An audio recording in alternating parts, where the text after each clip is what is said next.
get here, two. Yeah.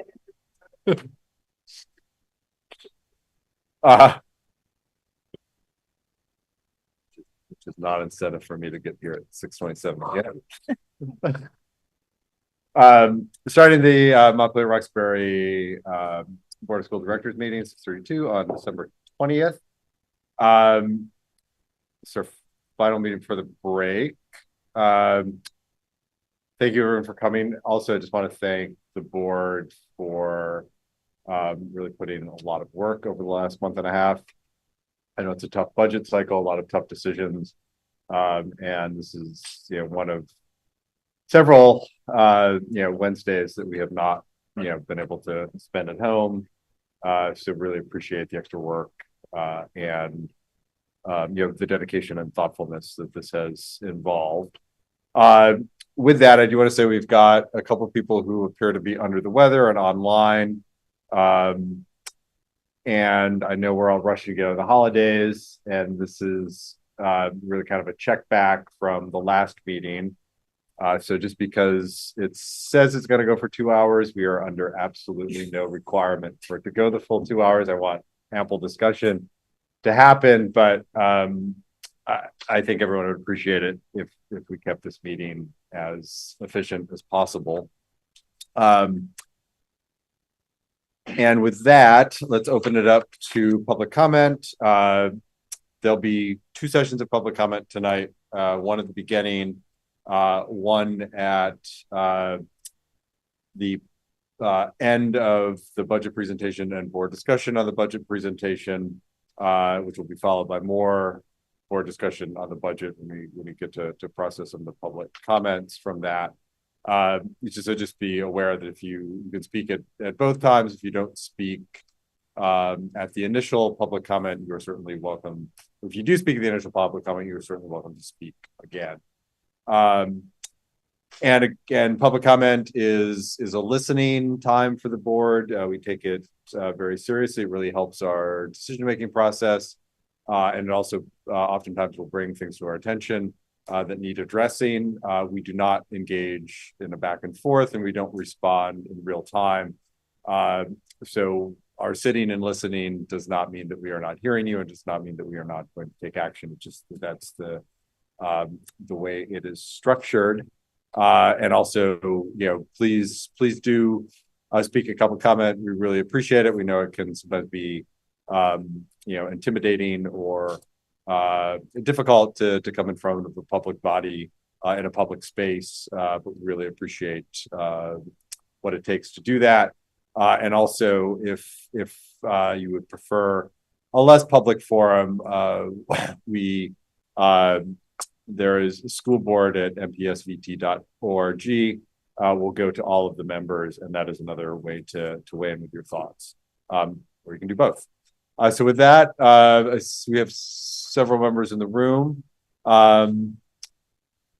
If there's anyone who wishes to speak in the room, could you raise your hand just so I can get a sense of how many we have for the initial public comment?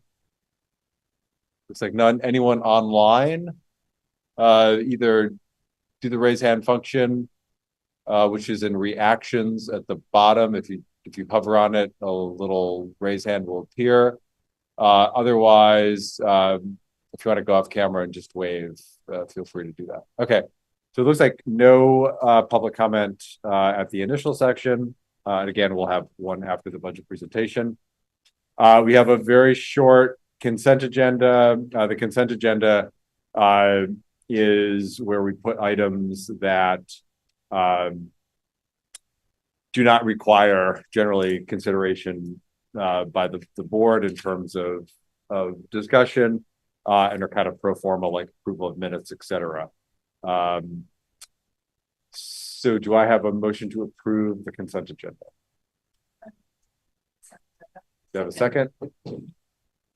Any discussion or comments? All's in favor? Any opposed? Consent agenda passes. So now on to budget presentation and board discussion in the second draft of the FY 25 budget. Do you want to just Christina? say that Jason just texted me to say that the live feed wasn't working, so our trying to work on that, but I think we should continue the meetings recorded and all that kind of great stuff. Okay. Okay. And just to clarify, can the board members here? Yeah, Yeah, they're the Zoom works. It's Okay. just the live feed for The orca. like yeah. Okay.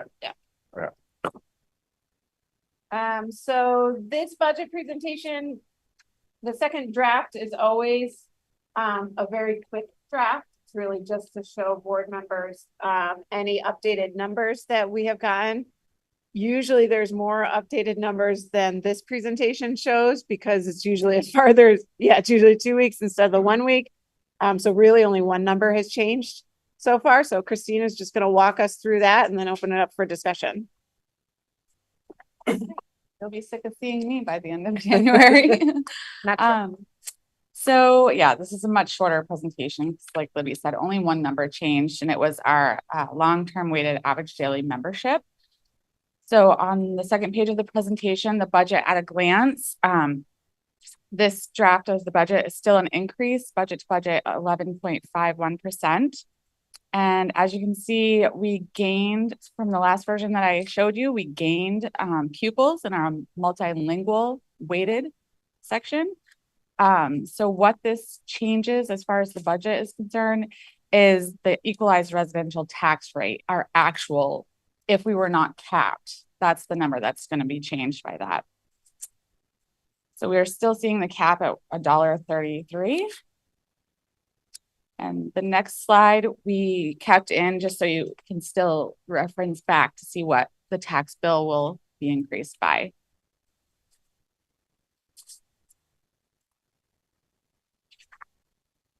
And the non-residential rate has stayed the same. We haven't heard anything change on that. And then we also included the residential tax rate history for your review.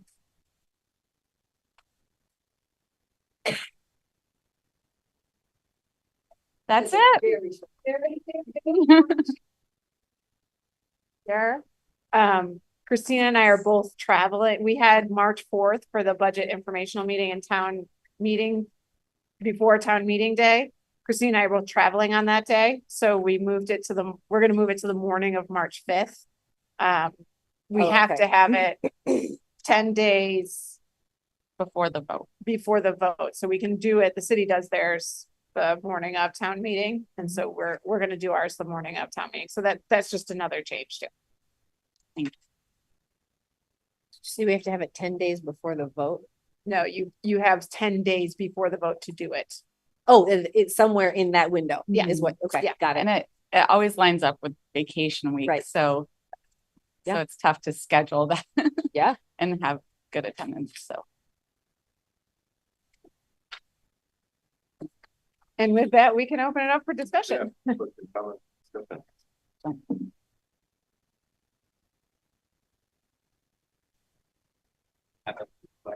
Jill, Yep. and Jill's got her hand up. And too. Jill, go first. Oh, I was just wondering, thank you, why our multilingual student number changed. The Agency of Education was using the wrong number in the first version that we saw. Yeah, you might want to stick it. Yeah, so the first group, They needed, we didn't realize it at the time, but they needed the ELL students by grade level. So we contacted our data person and they resubmitted the data, our student counts. And so they increased our numbers. And I did just get an email about 2 hours ago that version 3 will be out on its way soon. So The version 3 of this number, of the student, a long-term weighted average daily membership is going to be a new number the next time we see this. there'll be a third version. A third number. Okay. which is not odd. That happens every budget season. So this is not out of the ordinary. And I'm not sure that we'll see much change because we've finalized our data. So you might see a small change, Yeah. but I don't expect anything significant. In this version, I think it was about 20 that we gained from the last version. Yes. Mm-hmm. But it's not likely to go change it that much the next No, time. we were expecting our number to go up because we knew the data that they needed by grade level, they didn't have. So once that was resubmitted, they corrected it. Yeah, that's a related question, because last week there was a little arrow pointing to that number saying estimate, and so my question was gonna be, is this one also an estimate? And I think you answered that question, then it's, Oh, yes. yeah. But it's gone up, which means the ed spending has gone down per pupil, right? Yeah, Yes.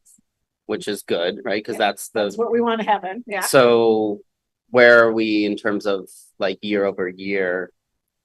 In we're terms of still- the equalized. Yeah, like somewhere around 9%, We're just under 9%. just under now. 9%. And I can't remember what it was, but last meeting, there was like some news that you had just gotten that you were like, you'll hear that next week. That was the Okay. LTW number, yeah. Gotcha. I've been on pins and needles for a week. I bet you're waiting.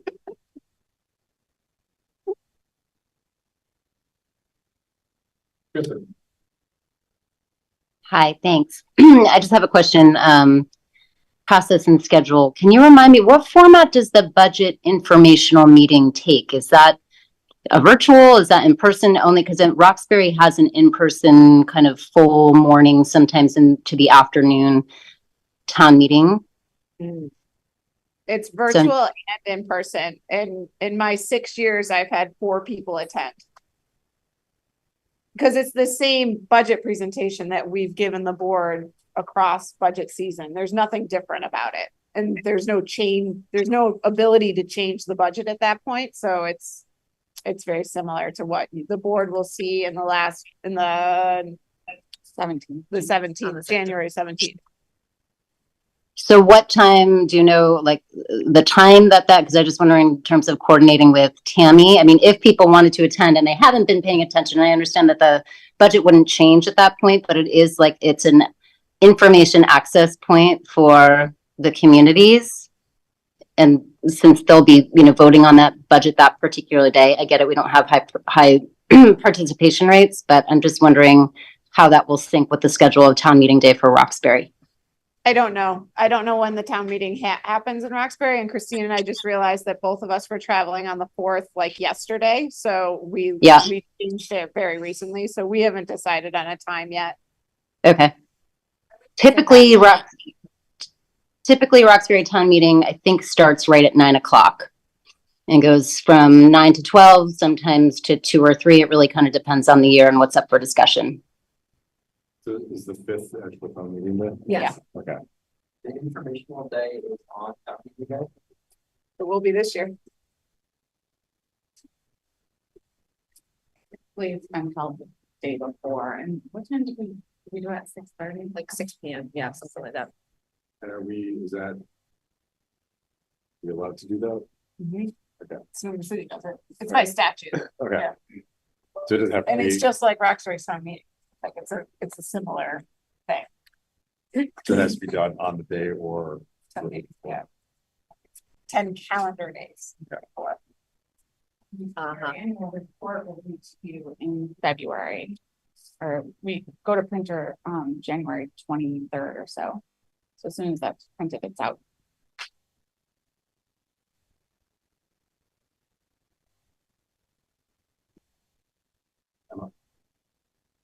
First, sort of out of context, I just wanted to take a moment to publicly recognize and celebrate that our one of our student board members, senior Alara Cohn, got accepted over the weekend to her first choice college, Smith College. Congratulations. So congratulations. Man, that's gotta feel good. Good answer. Was quick too. And a question I had was, so there was a slide in the last presentation about staffing changes, and I was just wondering if anything has shifted since the last presentation from that slide. No. Nothing has shifted except for the long-term weighted average. Okay.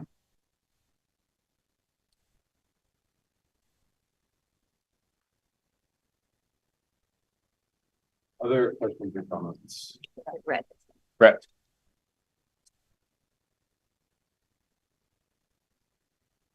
So what is the current long-term average daily weighted M? I don't know what the M is. I forget the M. Membership, and it's 1834. Red, are you asking for FY 25, the number for FY 25, or what it is this year? Well, I mean, do we still have a calculation for this year? I mean, the way this was presented, on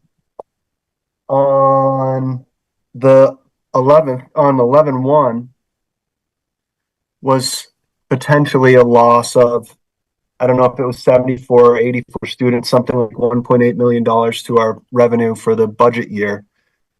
And now I know it's apples to oranges, and that's where the confusion came from, I think, on 11/1, because it was kind of all about this weird formula comparing old average or weighted pupils to now this other acronym, which includes membership. Thank you, Libby. And so how much revenue are we losing?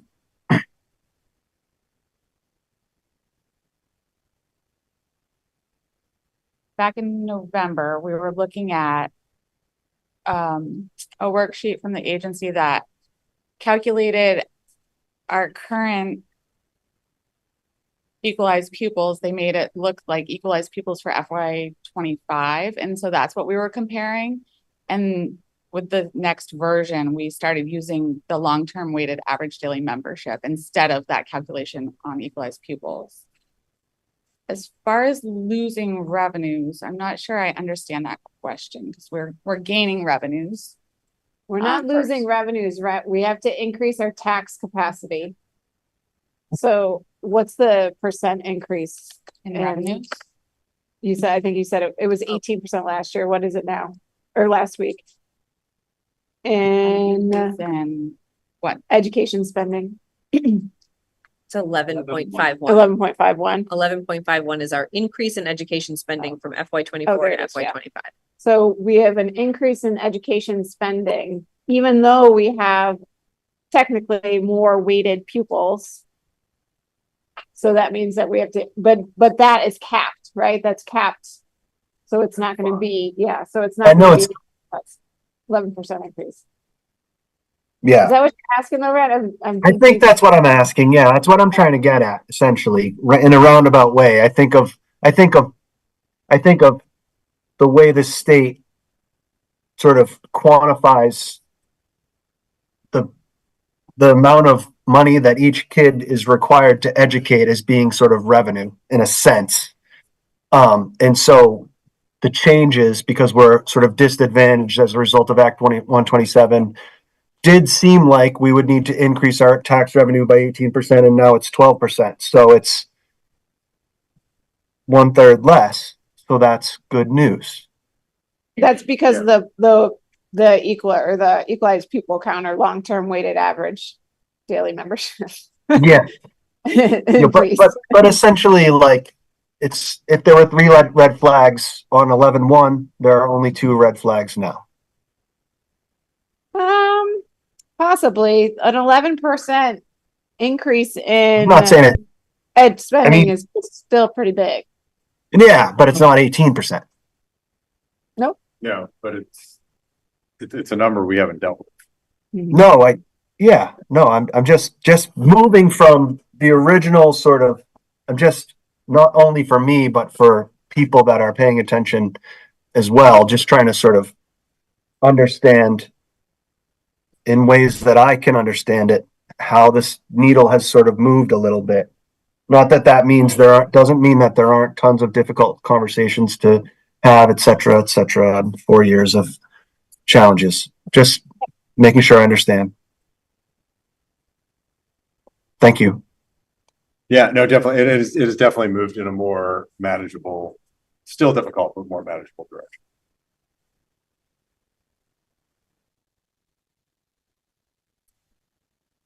Yeah.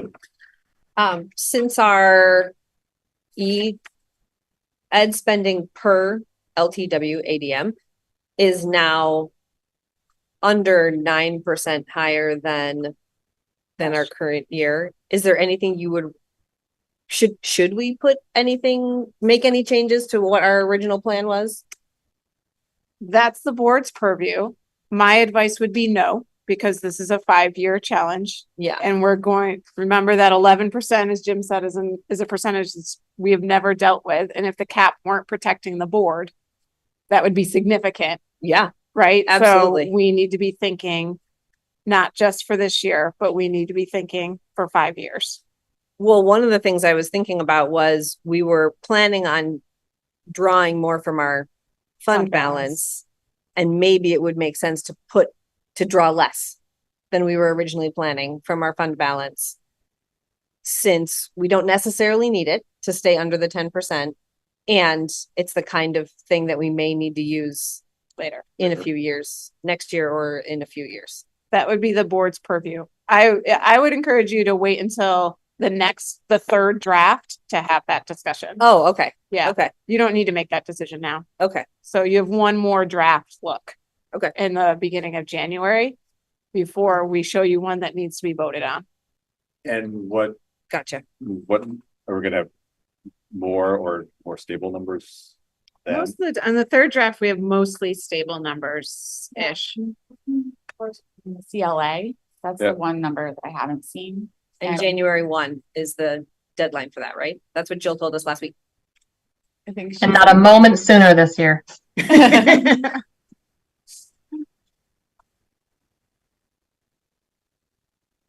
And in terms of, I know you want some wiggle room. Right now we're a little under 9%.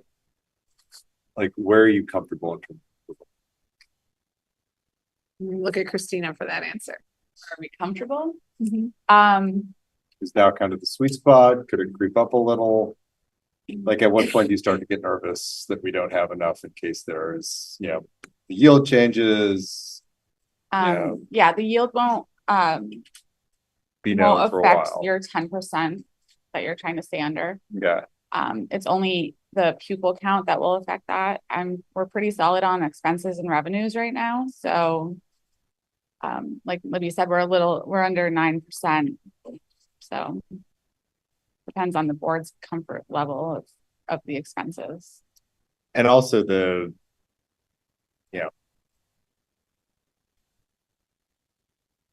more we put in, the tougher it's going to be. Yeah. So Yeah. if we were not capped, we'd have a 20.45% increase in our equalized residential tax rate. So we have about 15% that the ed fund is going to have to make up for us. Okay. We're capped. That's this year, right? Yes. And if you are not in the 5% club this first year, you can't get there. So that's just something to consider.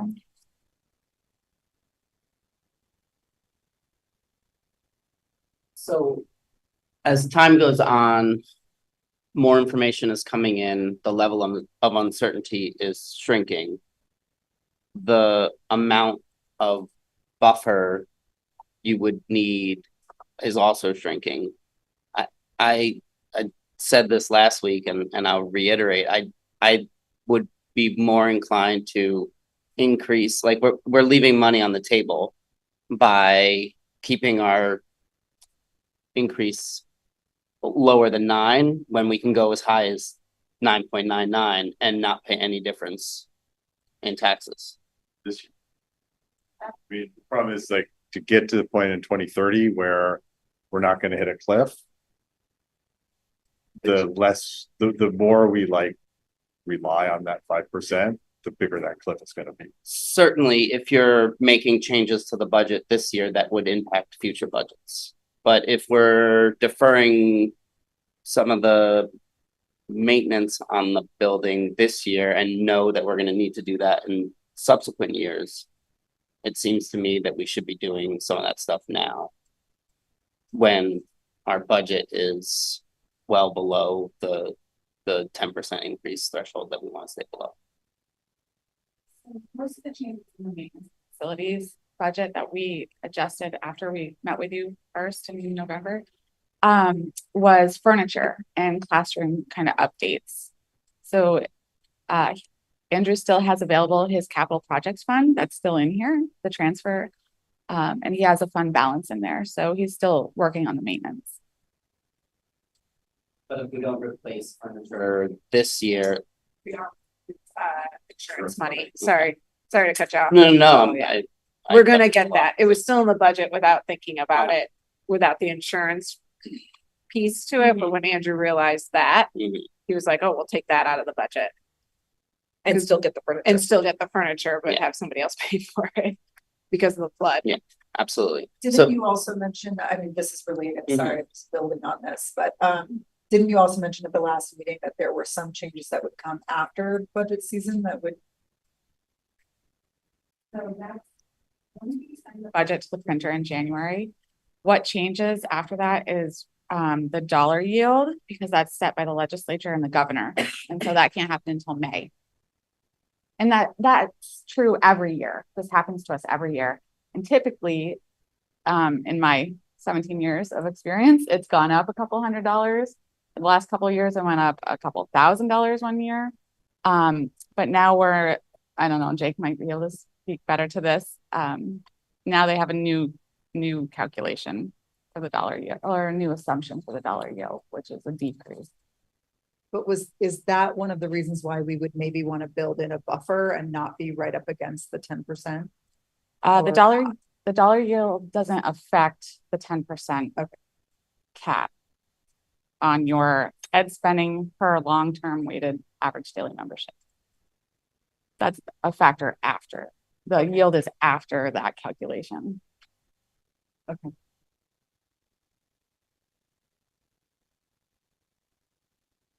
Other questions, or should we open it up for public comment?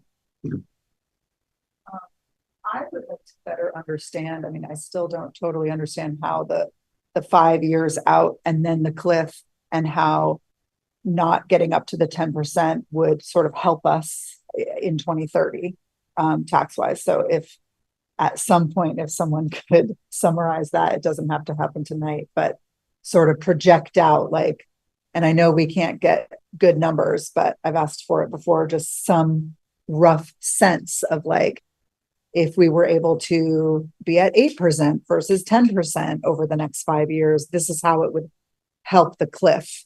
I'm not quite Any money we don't understanding have that. now, we don't have to cut later. Is the most basic way to say it. So, we don't want, if we're presenting a budget that says, yeah, we think this is good, we don't need to add anything back in, then we're not adding dollars back in. Eventually, we're gonna have to have conversations of which dollars we're taking out. And that would be one less thing to worry about. I think that's the most basic way to say it. Yeah, so basically, we've got like the 5% cap, and we've got what we'd actually be taxed at. So, the closer we bring this to this at the end of 5 years, I mean, that's the cliff. So if we spend like this for 5 years, that's our cliff. If we spend like this for 5 years, that's our cliff. Okay. And then this year, we had 4.5 positions that had been covered with grant money that we kind of added to the budget. And we had to subtract some of that money from the budget in order to like keep it under 10%. But next year, hypothetically, we don't have those 4.5 positions to add. So wouldn't we be in a better position next year? Or You're still having to get, I'll use Jim's hand gestures, you're still having to make this gap smaller over time. So what the challenge may be next year is to increase our budget to get to the 5% club, the cap. We generally, in a typical year-to-year scenario, our budget doesn't raise by 5%. So this is a unique year in that way, right? I look back in other budgets and we're at 3 or 4% each year. Do you mean the tax rate increase? the tax The rate tax rate increase, increase. yeah. And so, we may not be in the 5% cap next year. Based on just that, right? That we're not going to be adding so many positions to our budget. We may be, I can't necessarily predict that, but I can see a scenario where we decrease, and we continue to slowly decrease our budget, right? Because we know we have to. And we are not increasing so much, like, so we don't get the cap anymore because we're coming in under it. Qualify for the cap. I think we're gonna be hitting the cap for a while. I think we're gonna be hitting the cap for a while too. Because the cap is 5% and we're at like 20 or something percent over the yield. So that's the gap currently. And, you know, we're gonna keep on going up by increments of 5% and still till we converge. And our salaries and benefits are gonna keep. Which that's the piece that, increasing. yeah, that's the piece that you can't anticipate is how much that's gonna, and we don't know how much benefits is gonna influence our budget.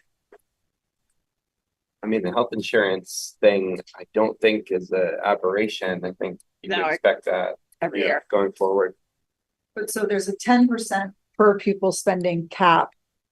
If we don't, are you saying that if we don't increase that at all, that we won't qualify? Well, there's a point where there's a potential that we don't qualify for the 5% cap because our budget isn't increasing by that amount.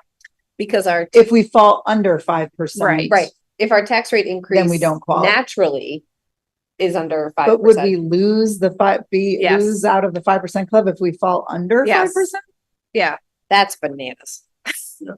I didn't realize that. yeah. Sorry. Okay. But I don't think it's gonna happen, at least in the next few years. It's interesting because when Brad James was talking to the business managers and superintendents a couple of weeks ago, he was like, I think most of you won't reach the 5% cap in the next few years. It was really interesting. He was pretty confident about it. So it's interesting to hear Jake say something else and Brad says that the agency say something, but that's the story of our lives with the agency of education. So I don't really know what's going to happen, but there is that potential. But he's looking at all district budgets. I'm mostly looking at ours. Yeah. So I don't really know what Yeah. the whole landscape is. Does the podcast discuss the next 5 years and the cliff? Can we direct listeners to the podcast to learn more about the We asked that trajectory of question. this? I talked about it, but it was really fast and maybe boring also. I think it was. The nice thing about podcasts is you can actually slow down. Oh, yeah. And you can rewind. It's really helpful. I can't wait to listen. At some point in the future, I think it would be nice to understand the trajectory of the next 4 to 5 years a little bit better as a board. I mean, maybe other people are. Not wait till we're in a crisis. Well, I mean, we're getting to the point where, we're at the point where this budget is moving forward, but I would like to better understand sort of the long-term planning. I think part of what I'm curious about is it appears as if we have people understanding that. So what is it that you're not understanding? So that we can Right. better If support you. everybody, well, I mean, I just said it. I just said that I'm not totally understanding why, if we, over the next 5 years, I'm not understanding exactly what the cliff looks like. If we're not adding 4.5 positions each year, that, like, in my mind, that seems like we would eventually get to a pretty good place where there wasn't a big cliff. It seems like this year seems like an aberration in terms of if we're going to compare the first year to the other 4 years, we wouldn't have 4.5 added positions. I mean, I can't imagine that that's in our plan. No. Every year No, for the it's next not. 4 years. It's not. So if that's not in the plan every year for the next 4 years, then it feels like we should be in a better place to be going like this. And so I just think it would be good for our community to understand that. I'm sure I'm not the only person in the community at large that, like, isn't quite grasping what the next 5 years looks like and what the cliff might have in store for us. I think so. There's a possibility of like a convergence, like you were just doing with your hands, and there's also the possibility of Jim's cliff with his hands. Right. The ed fund, it's difficult to know. There's a lot of districts who are in our position, And if they keep on maximizing their spending, it's going to put a lot of strain on the ed fund, which will make the yield go down and will make kind of the possibility of a cliff more likely. So it's difficult to know. So the responsible thing to do is to, like, you know, gradually get yourself to a place where you're not looking at a potential cliff. Yeah, I think the difficulty of the next 5 years though is we don't know what's going to happen to the ed fund. We know there's the possibility and perhaps the likelihood of a lot of strain on it. You know, we've already seen the dollar yield go down significantly from last year. That's could stabilize, that could continue to go down. The legislature could step in and fix things, but you know, there's likely a lot of strain on the ed fund that's going to, in some ways, make it hard to really know what the next 5 years is going. The other piece, so I see Jill have her hand up, so we'll get to Jill in a second, but Jill jogged my piece too, is that the CLA is done, the reappraisal is done every 10 years. So we will be right in the middle of a cycle for appraisal, particularly here in Montpelier. So that 100% is going to continue to decrease. If the CLA decreases, your taxes increase. So there's another part of, you know, a perfect storm kind of brewing with numbers outside of our control as well, that we don't know what the CLA will be, but we can predict that it's going to be lower. Yeah, and then Joe. I was just gonna say, I think what I hear you saying, Emma, is that you understand the cliff in the abstract, but it would be helpful to have numbers that would help it be more real and not abstract. Yeah, I mean, I've asked for this before, like, even if they were very hypothetical and I understand the hesitation of like putting any numbers forward because of all of the unknowns, but if we could like name a fictitious district and just run some like pretend numbers just to sort of get a sense. And even if they were off by many percentage points, I think it would help people understand the math better. I think one of the reasons that it's confusing is that the cap really helps us for the next this year and the 4 years afterwards. But once it goes away, it's like it never existed. And so it's like, we care about staying under 10% for this year and for the next 4 years after that, under 10% increase of per pupil spending for the 5% cap, but we also can't, but we also have to think about it more long-term than that and realize that any money increase, even under that 10%, means tax rate increases. But I know that didn't actually answer your question, but I think one of the reasons for the confusion is that the 5% cap really matters right now, but then it's not like, but then once the 5 years are up, it's almost like it never existed, which is why we have to also think about it like it doesn't exist when we think about budgets year to year. Yeah, I guess what I'm recommending is that maybe even after town meeting day, we make some time for like a community listening session / education session around Act 2027 and the potential impact over the next 5 years. And I think we have a lot of really brilliant minds when it comes to Act 127 and the impact. And so I think we have a lot of people that can explain it pretty well. And I don't know, my experience as an educator is like, if one of my students in the room had a question, it doesn't, you know, and they're the only person asking the question, it doesn't usually indicate that everybody else understands. That's not what I'm asking. I'm trying to better understand where your confusion is so that we can give you the information. I wouldn't even say it's confusion. I think it's just like, there's a lot of unknowns, which keeps being said. There's all these numbers that are unknown. And I think the closer we can get to like projecting out and sort of clarifying what this could potentially look like, because talking about a cliff in 2030 is still very abstract, I think, for most constituents. So we showed this in the very first budget presentation in November.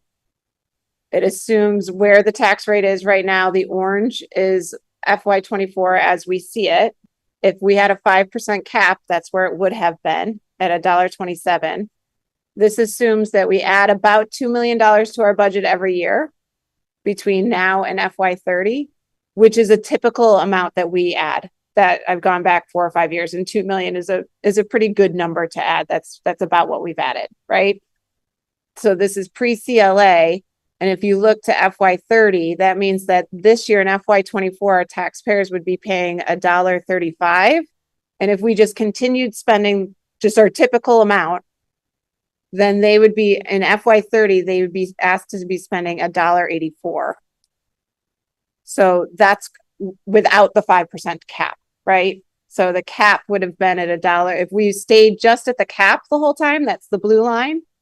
And if we just kept, and if we didn't have the cap, but added our typical amount each year, that's the orange line. So it's a difference of 14 cents on this, with tons of hypotheticals in these numbers, because we don't know what the dollar yield is going to do. We don't know anything like that. Let's say this could change. Let's say the dollar yield drops precipitously, continues to do something because the ed fund is so stressed, then that orange line is going to go up higher, but the blue line is going to stay the same. But then isn't it the case that if you jump from, when you jump from FY 29, assuming that cap at $1.62, We'd be going to $1. you'd go 162 to 184 instead of staying at 170. You're right. Yes. So that yeah, like that last section of the blue line disappears, and it's like the blue line has to jump to the orange. Is the Yeah, and let's be honest, like 5% for 5 years in a row is higher than we've been. let's not forget about Jill. And not insignificant to the back. I mean, it's outpacing inflation. Jill, you've been super patient. That's okay. We're captive audience here. We don't have a choice, but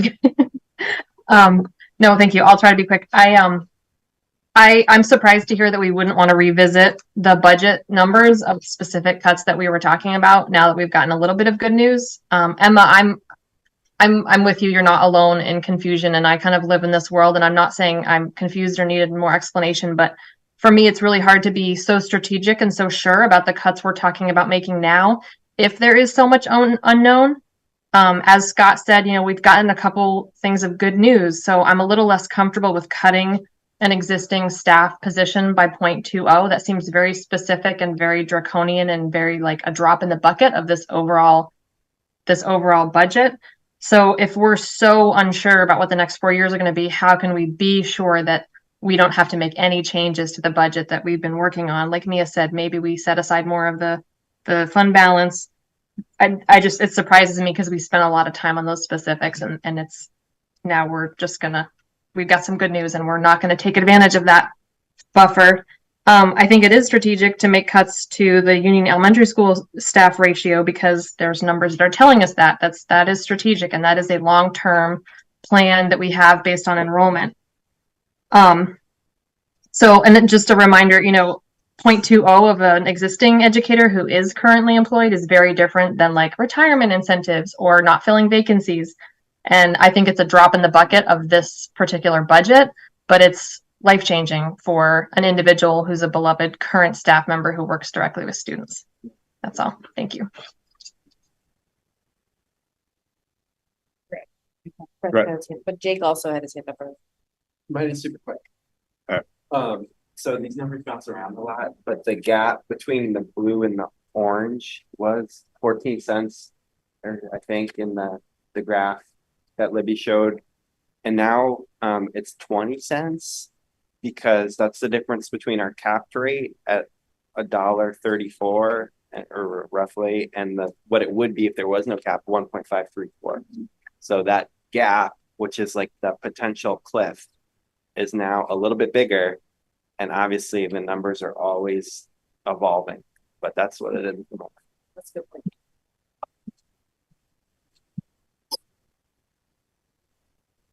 Not now. Sorry. Also, Shannon said that the technology position at RVS is a little bit redundant. So as I remember it, either the 0.4 of those two positions that are currently actually occupied would save 45,000, or 0.2 saved 45,000, which was that? Which was right there? 0.4 or 0.2. I think it's Yeah. 0.4 saves around 45-50,000. So the science position at MHS is half of that.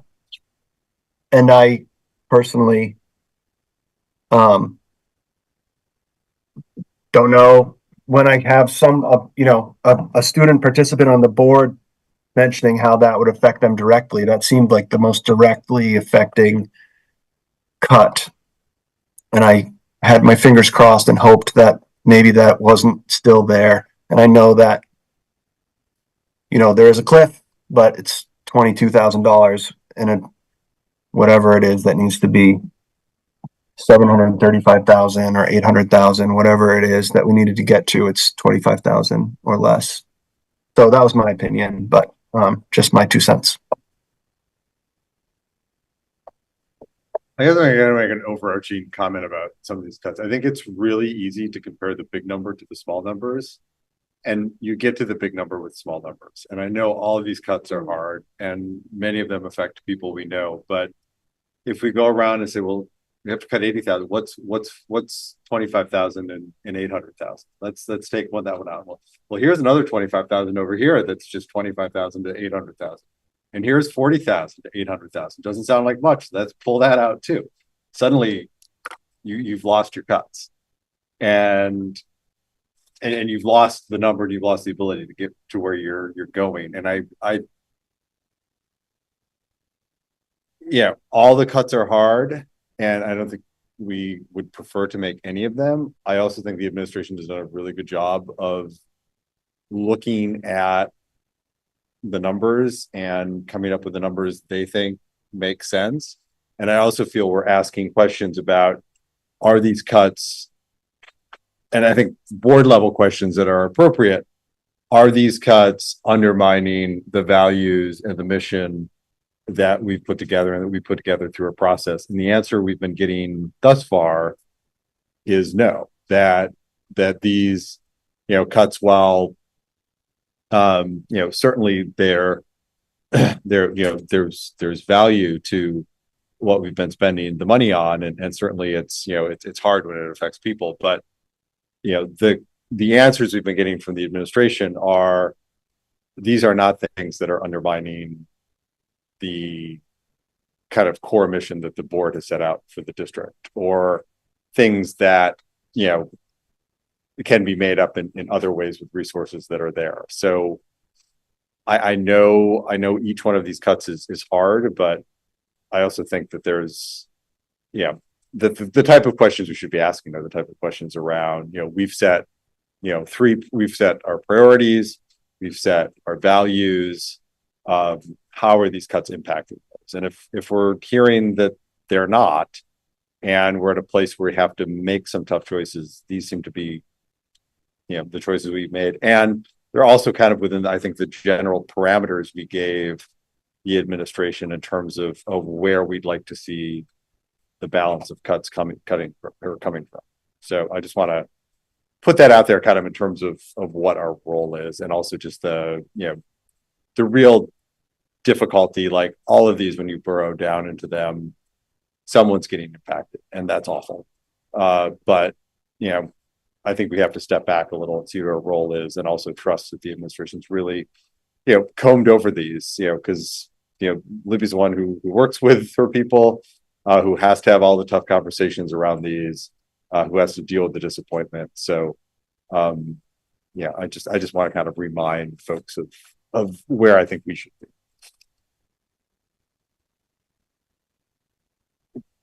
Scott. I really appreciate you saying that. And I feel uncomfortable when, as a board, we're talking about like specific recommendations around decisions that are not our purview. And so I appreciate that you reminded us. I also, the priorities that we've set and the guidance that we gave was based on information that we got like a month ago, which has changed. Yep. And I certainly, and I've voiced it, I'll say it again, like my feelings have changed as the information has changed, and it sounds like, yeah, it sounds like maybe, yeah, we have a different perspective now as a board than we did a month ago, and I would like to see the budget reflect our perspectives now, not a month ago. Yeah, and I think it's okay to kind of re-ask the core questions, and see if things have changed in that direction, and also give, some guidance, but.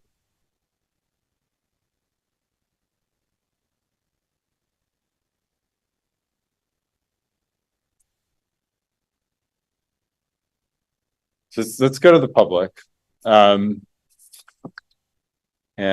anyone in the room who wants to speak, just not a huge crowd, so feel free to come up.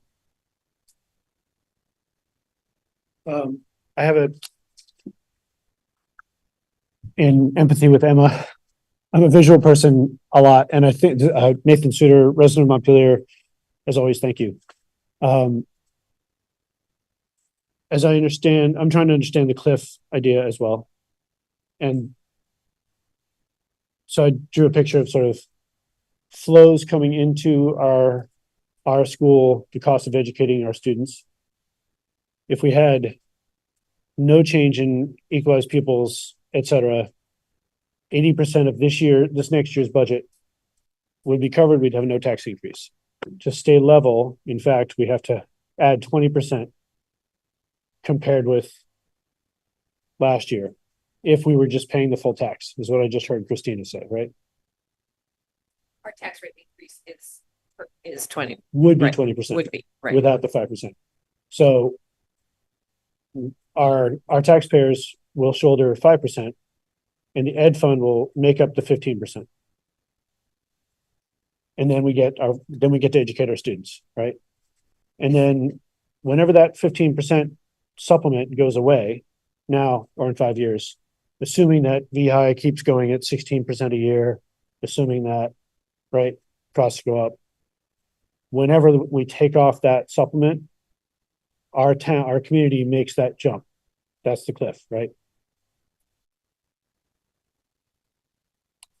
My other question is, I think it's fascinating that did somebody say if we do not get protected in the 5% group this year, we do not have access to that lane in the following year?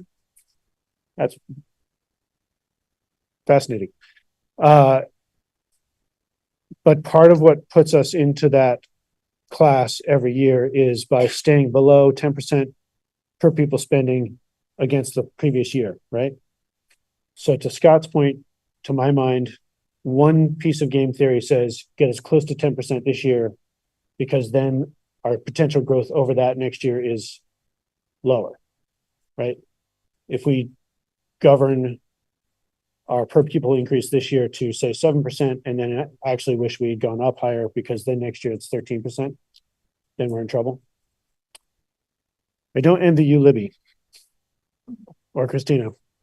Anyway, Emma, I don't know if that helped me think about it. Thanks. Yeah, and I just want to echo, I mean, it is confusing. There is a lot of uncertainty. I don't think anyone has the next 5 years figured out. I mean, I think we know some of the trends. I think we know some of the predicaments. But, as Jake was just referring to, the strain on the ed fund is going to be huge, or the CLA is going to be big in terms of the next 5 years. What the legislature does or doesn't do also may influence it. I think what we do know is there is going to be a squeeze of some sort.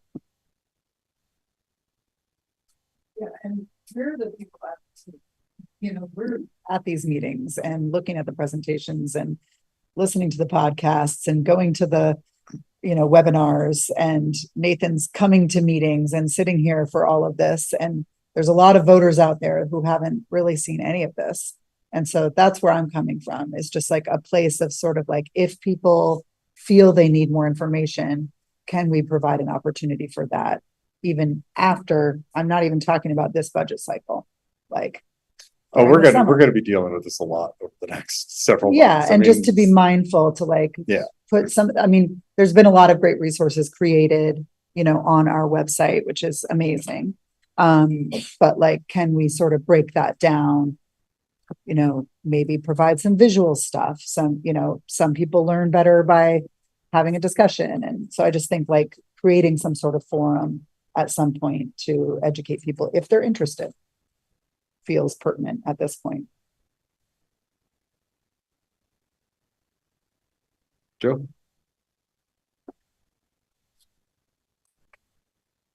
Hello, Joe Carroll, MREA president. I think I just want to underscore the sort of reconsideration of the RIFs for this year.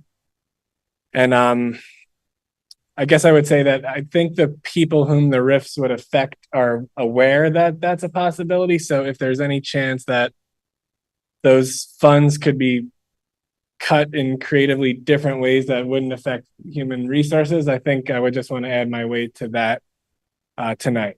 I think you all know my position on this. I've come to all these meetings, but I think hearing the momentum for that the news is less bad, I think I would just add my support to reconsidering the 5.5 positions that are going to be rough. Thanks.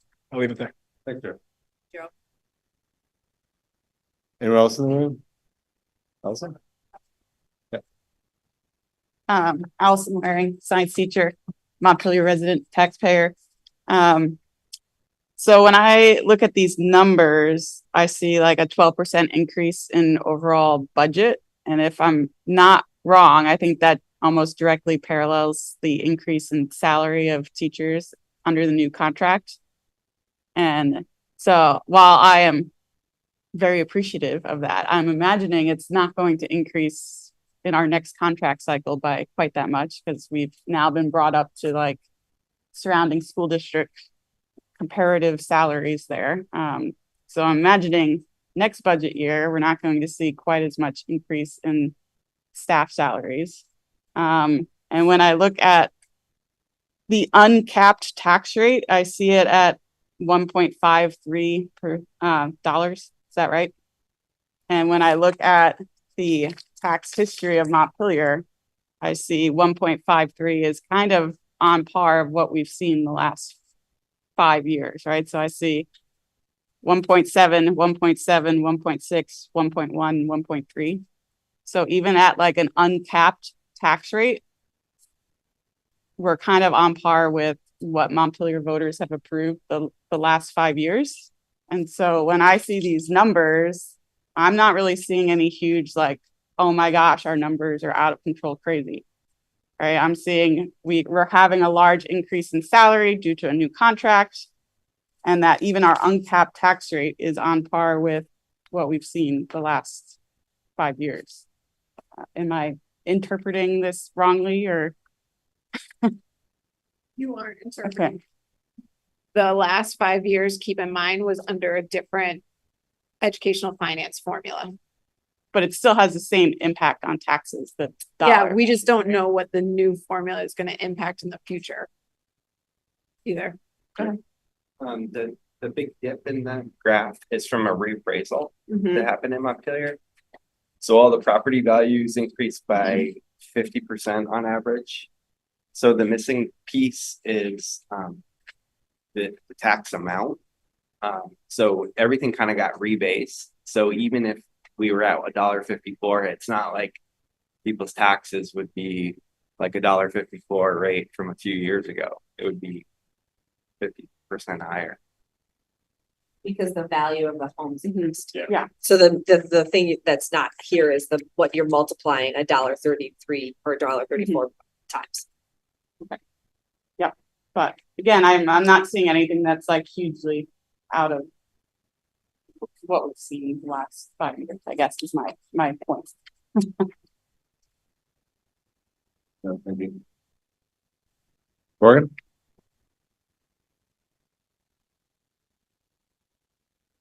Morgan Lloyd, 4th grade teacher at Union Elementary School, Montpelier resident taxpayer and parent of 2 kids at the high school.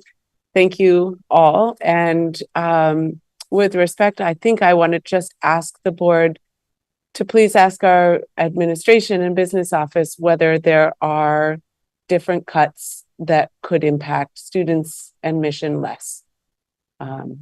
Basically positions that are not student facing. Thank you.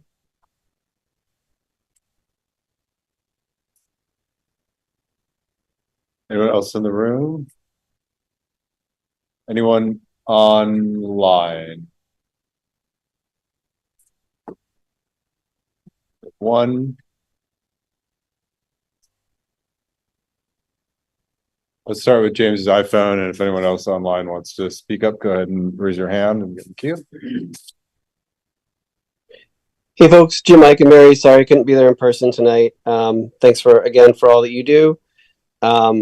I would feel like a sustainability position would really fit in line with a lot of the core values that we think are central. And so I would encourage you all to consider if we've got some leeway in the budget to make some room for that if possible. And I encourage again, as we're trying to think about what these next 5 years are going to bring, just full of uncertainty, and let's see if there's anything that we actually feel like we have even a modicum of control over, and see if we can run with that. Because the ed fund and all these other things, nobody knows. We could guess now, and it could be wildly off 4 or 5 years from now. But if we have an ability to push on enrollment, like Libby had mentioned, with getting folks that are paying to come to our school district, either from other districts or as exchange students, can we run with that? Because that seems to me that it's worth investing in some money now, even if we had to put more into the budget to make that happen, if that's going to pay off and help us not have the cliff in the future. So whatever kind of fits, and I think Rhett had thought of it as like a revenue stream, and each student is kind of getting you revenue. I think that's a great idea. I think we need to find those things that we might be able to have some control over, and to push really hard these next 4 or 5 years, so that when we come to some perhaps inevitable cliff, that cliff is not as catastrophic as it could be. So again, thanks for all you do, and appreciate it. Great, thank you, Jim. Anyone else? Tim.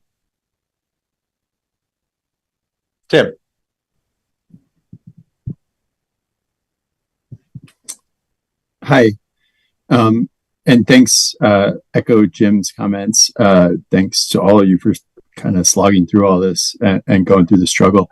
I really appreciated Emma's comments earlier and found it, I'm just struggling to kind of understand. I don't follow the broader context of school funding, I think, not nearly at the level you folks do, nor the specific issues facing the school. And I saw the upcoming schedule, and I guess I was just wondering if there was a time for the public, like one of those meetings, who want to kind of understand that, and when numbers are firm enough to really have meaningful comment, like what is the thing in the upcoming time frame running up to town meeting that is like the best time for us to learn, but also maybe have an opportunity to comment.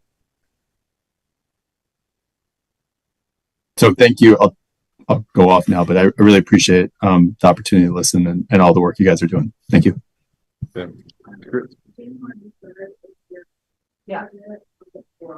Yeah. Yep. Yep. So Tim, I don't think you could hear Christina from all the way over in the corner there, but January 3rd is the meeting where we are doing another presentation of the budget, and it is the official public forum for budget season as well. So that is a great time. Yeah, and we can start that off with, some sort of primer to try to educate. Well, maybe folks could listen to the podcast. As much as we know. Yes. They can listen to podcast episode 19. Yes. Starring Jake Feldman. You can find it on all places. You can find it. You can, actually. I just stopped being an advertisement. Yes, no, that's a great reminder. We did, Jake and Libby to do a podcast on, and Christina. The budget page of our and the website. Budget page of our website. Yes, t.org/budget has a lot of information, and anytime somebody is going there and doesn't see what they're looking for, they should definitely email us and say, hey, I have this question that isn't answered on your FAQ, or isn't, I still don't understand X. Please email us and we will try and get the answer. Yeah, we also got an email about the difficulty of us having meetings when the city council does. We usually do not. We are having extra meetings this month because of the complexity of the situation and kind of the gravity of the decisions we're making. So we usually do not have meetings on the Wednesdays the city council does. We usually alternate. So, apologies for that, as I know the city council is also discussing some pretty weighty topics. So, and I know it's hard to keep up. Anyone else online? Oh, someone in the room? Yeah, go ahead. So my name is Carlton Anderson. I'm a renter. I'd like to buy and don't want to pay a lot of taxes. Eventually, I have social anxiety. I have friends who even have more social anxiety. So I'm asking the question on behalf of them. I hope I'm not stepping in. All right. Because I'm not too sure. I have no children, but I recognize we need an educated population. So with the flooding and the damage to Montpelier's schools, as well as the lower admissions, when would it make sense to review economics and technical viability of merging with U32? And would it require a vote from the voters? So, yeah, it's a very good question. And so for the two districts to merge, it would require both districts to want to do it and to approve it. I believe it's something that has to be approved by the voters of both districts. And the process would be, and just to give some history, we explained this earlier in the year, kind of with this coming up and also with the flooding that we had and a process of examining this building. And also this, quite honestly, has been a topic that's been around, I think, as long as I have. Libby and I met with Megan Roy, who's the superintendent of the Washington Central District, and Flordia Smith, who's the chair of their board. And we talking about a merger. And they are going through a kind of facilities review process where they're answering some questions inter-district. And we're also going, kind of before we knew the gravity of the budget situation, also going through a facilities review question to answer some questions about this building and the rest of our buildings in light of the flooding and just generally. So what we agreed to do is after those processes are over, which is in the spring, that we would touch base again and see what further conversations made sense about how our two district future may or may not coalesce together. I think what we're going through this budget season, they're also, I think, going through a pretty tough budget season, is going to, I think, add to that conversation. So we're going to come together in the spring and kind of revisit that and touch base informally. Yeah, informally, and see where we're at. And if there's an appetite to, have more serious talks, we'll move in that direction. And if one or both of us are feeling that that is not the best path to take, then we won't take it. So that's kind of where we're at. So it's on the radar. It's discussions we're having informally. But for it to happen, both districts would have to come together, agree that they wanted it to happen. It would probably involve some sort of community study committee that would come back to the boards with a proposal. The boards would probably have to approve that proposal, both of them independently, and then it would go to the voters. So it would be a long process, but it's, I think it's on the minds of both districts, but there's a lot of steps between now and it happens.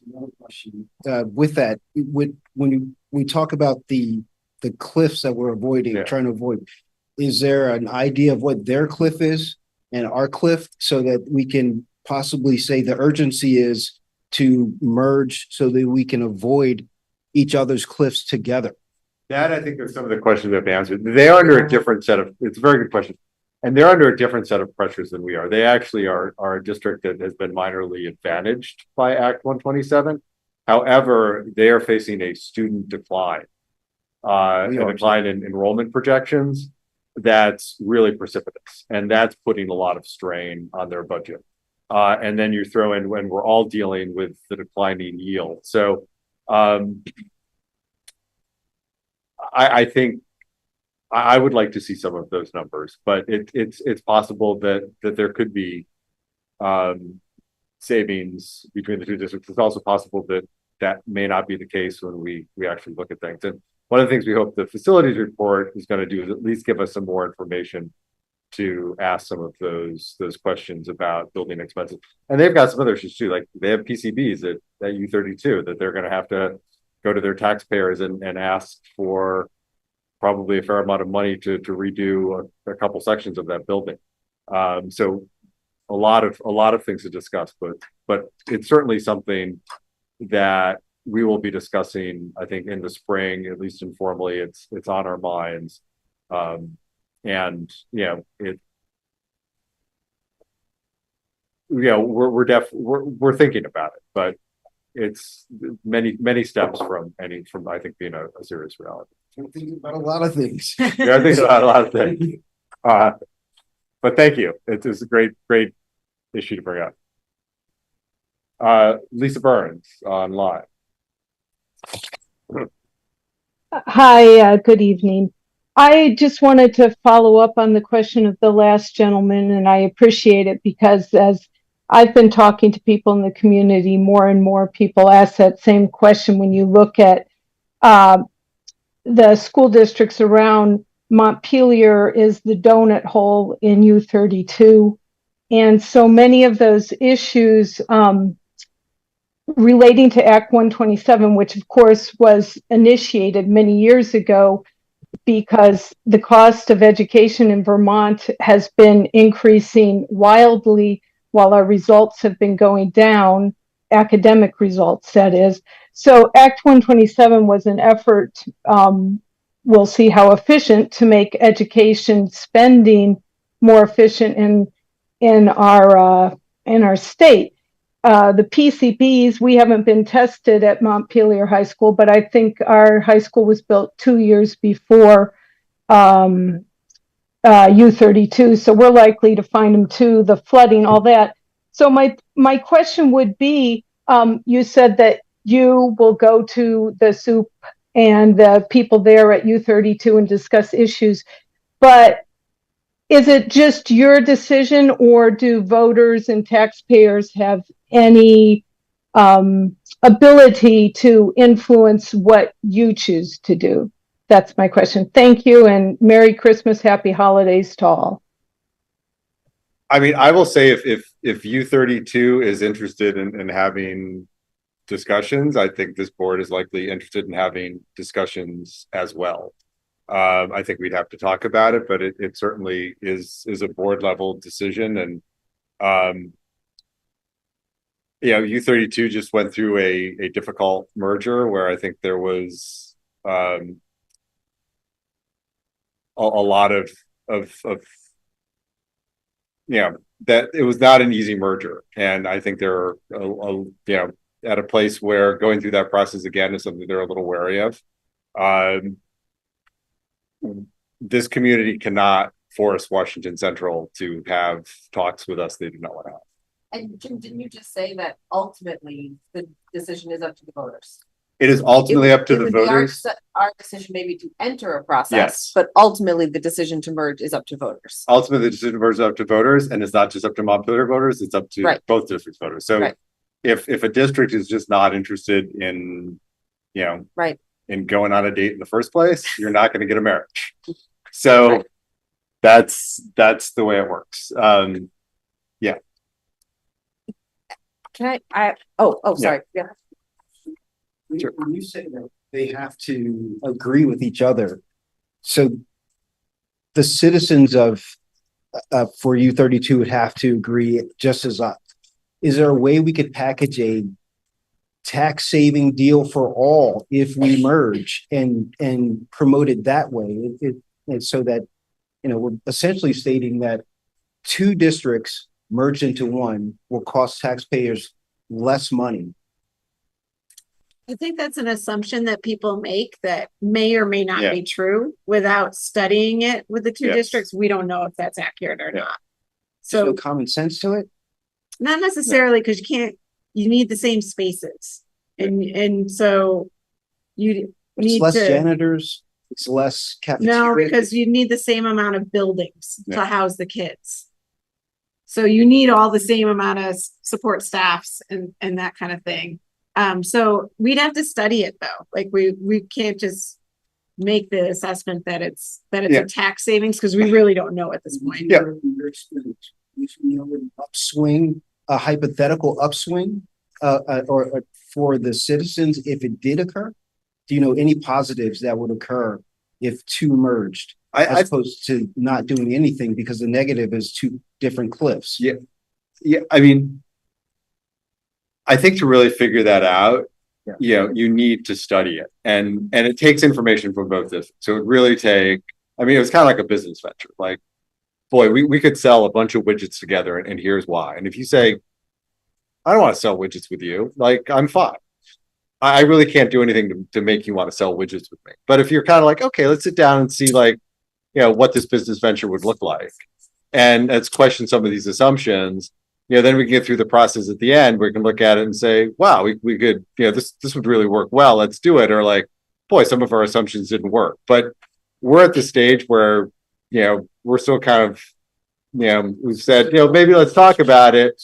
And and they've said, we're going through a process. Give us some time. Let's come back. Let's see how we feel in spring. If both districts are saying, in the spring are saying, boy, this might be a great idea. Let's study it. Then I think we can ask and answer a lot of those questions. If one of those two districts is kind of like, we're feeling fine, thanks, we'll be nice neighbors, but we're okay over here. There's not much the other district can do to move that forward. Yeah. Well, I was just gonna say to try to answer your question about hypothetical positives tonight worries me as an individual board member about overpromising something for our community. Yeah. And there are a lot of factors to consider when thinking about merging or just deciding to merge with another community, and taxes absolutely are one of those factors, but there are also a lot of other factors, which is why it's just an impossible question to answer. Yeah. And one of those factors is, we've got a high school downtown. We've got a downtown that just got flooded. We've got retail that's coming back. We've got high school students that walk downtown. You put them out in the back 40 and, businesses could start saying, wait a second, we're losing our lunch customers. So there's just a lot to discuss.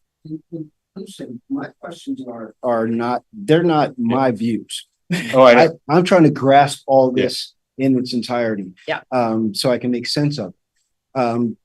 I'm also just understanding now what you're saying is because we all live in this community. We all know the feel of each other. And so the idea of it happening, we already know whether or not it's viable based off of the reaction. It's like if I say to this, I like you. Well, if it looks at me with a smug eye, I know the answer already, so it's like, is there any type of, unspoken type of, vibe to even considering the merger informally? I think that's what Jim said in the beginning. So we've met with the board chair and the soup over there and had that initial conversation. And at that time they said, not right now. We've got too much on our plate. So come visit again in the late spring. Yeah, they said not right now, but not never. Like we want to figure some things out. I think it was in the Times Argus or maybe the Bridge, where they kind of gave some historical background context to this merger question that has been going on since U32, the building was built. And when it was built at that time, as I understand it from the article, it was discussed, should we merge these two schools? And I've heard, I was raised here in this town and I've heard the conversation come and go and come and go. And I think, my gut feeling is that because it has come and gone so many times, there's an interest but there's never been enough momentum to like make it happen. And I agree totally with what Libby said about like, there's no guarantees on the other end of this. And we've seen this with the mergers, all that happened, you know, there's some savings, but it's not like the answer to everybody's tax problems are going to be merging the two districts. And, you know, we have about 400 students in this school. U32 would not be able to take on, you know, we can't just like move everybody there. We can't take on all of their students here. We just don't have the size for it. So there's just a lot of questions, but I think the reason why we're not in a process right now to explore that as a possibility is because we know that they are in a process right now of exploring it as part of a feasibility study. Yeah, well, that's a Washington Central. Yeah. Yeah, where they're just looking at their own, one of the their building usage and enrollment. And one of the questions in that process will be potential merger with Nope. And I think the information they get out of that will be useful information if we want to move forward with that. And I think it'll give them a sense of some of, you know, their numbers. But, you know, and also there's one of the things where like the savings could be realized, but there's other considerations that could come with the savings, including, you know, the future of certain schools and what that means for certain communities. It could mean things like, you know, redistricting towns. So, you know, right now each town has its own elementary school. That might not be the most efficient way to go forward, and people might have big feelings about those changes. Right. So it's a really complicated discussion. Yeah. That they are having right now. That they are having. But if you layer it in, you know, our district on it too, you'd amplify some of those and complicate some of those, you know, those questions. and really that all of the communities have been having since the 70s. Yes. You know, like it's been a cyclical Yeah. topic of discussion in these towns. Yeah. I hope that you get around to studying it personally. And you know, I'm a tax guy, but for me, taxes are probably not the main issue. Like I'm really concerned about flooding. So I think that's the thing that's maybe different than the past 30 years is that climate change is real. The high school could, if another 8 inches, and you know, Andrew said another 8 inches, the kids would have been going to school at the Berlin Mall. So, you know, I think it's real. I think we got to talk about it, and I hope that we do that work eventually. Yeah, I mean, I similarly hope that we're able to come together and at least have a really comprehensive study of what the options are and what it looks like. But yeah, I know they're wrestling with their things over there, and hopefully they're welcome to that conversation. And you know, we're certainly gonna you know, see if that's something they're interested in exploring. That's happening Yeah, right which now will with also, I Truex think, Collins, which will also help us build inform. some more information, Yeah. especially about the flooding and the impact of the buildings. Yeah. Thank you very much. Well, I appreciate you. and- Yeah, no, thank you for bringing it up. I know that I'm, thanks. Yeah. All right, I think that, I just wanted to ask a clarification of something that was said during public comment. yes, It was said that Act 127 was meant to make spending more efficient in the state, but I'm not sure that's actually true. I I think it don't was think meant it's to true. make it more equitable, and those are Yes. two different things. Very different things. Efficient and equitable are, I just wanted to just Yeah. make sure I was not confused about that. You're not confused Okay. about that. Thank you. Yeah, no, it's about student equity and making sure that the so just Dollars from the Yeah. education fund go to the students that have the Yeah. most. yeah, and the way that the students are calculated, like one student does not equal one student. Different students have different educational needs, and those different educational needs require different resources. So the purpose of Act 127 is to better match the educational resources that are going to students to their educational needs. No, it is not about efficiency. So with that further discussion, are we at a good place till the 3rd?